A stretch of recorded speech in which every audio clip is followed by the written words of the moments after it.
Jamal adjusted the collar of his only formal shirt, smoothing the crease with a shaky hand. Blind dates weren't his thing, especially blind dates arranged by coworkers who insisted he deserved a night off. Being a single dad meant work, daughter, sleep, repeat. There wasn't space for romance.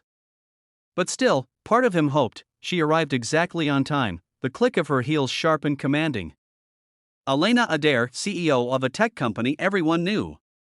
She sat down with confidence that filled the table, and before Jamal could introduce himself, she glanced at his calloused hands, his thrift store shirt, and offered him a polite but distant smile. "So, Jamal," she said, crossing her arms, "what do you do?"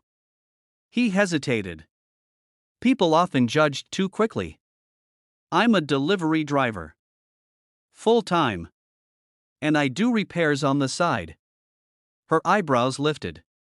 "Oh. A driver." The tone, sharp, dismissive, hit harder than she probably intended. He swallowed. Not the first time someone had made him feel small, but he thought a blind date would at least start with respect. "Yeah," he said softly. "It pays the bills. And you have a child, right? Your coworker mentioned it." She sipped her sparkling water, her expression unreadable. "Must be tough." The words weren't cruel, but the judgment behind them was. "It's tough," he admitted. "But she's the reason I work hard. She's my whole world." Elena nodded, but her eyes drifted toward the doorway as if wishing for a more suitable date to walk in. Jamal noticed. And despite his pride urging him to leave, he decided to stay long enough to finish his drink, at least out of courtesy. Yet beneath her polished exterior and biting confidence, he sensed something else: fatigue. A tension in her shoulders. A loneliness she tried to bury under the sheen of success. Still, the gap between them felt like an entire universe. The dinner dragged on awkwardly, with Elena occasionally checking her phone. Business, always business, while Jamal tried to keep the conversation alive. Eventually, she sighed. "I'm sorry," she said, not unkindly, "but I think we both know this isn't going anywhere." Jamal nodded, forcing a smile. "It's okay. Thank you for your time." They parted outside the restaurant, her heading toward her car, him toward the bus stop. And that should have been the end of their brief, awkward encounter, but fate was already rearranging the night. On the other side of the parking lot, Elena paused beside her luxury car, scrolling through her messages. A shadow moved behind her, quick and quiet. She didn't see the man until the cold metal touched her throat. "Phone. Purse." "Now," the stranger hissed, her heart stopped. Breath froze in her lungs.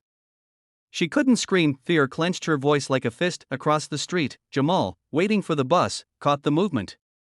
His instincts sharpened instantly.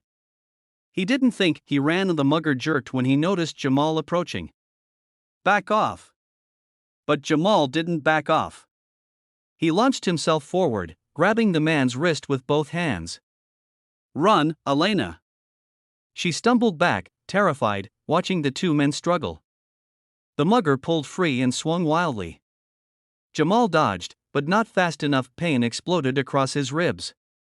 Still, he held the attacker long enough for Elena to scramble into her car and lock the doors. Her hands were trembling as she called the police.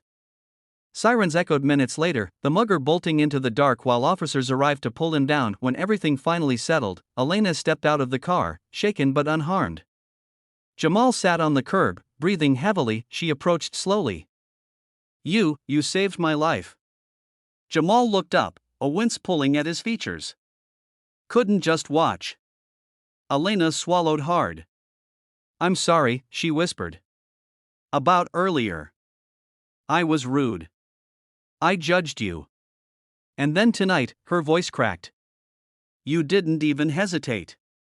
He shrugged, as if what he'd done wasn't extraordinary. Anyone would've. But she knew that wasn't true. In that moment, seeing him bruised but still quiet, humble, steady, she realized he carried a strength she had never learned.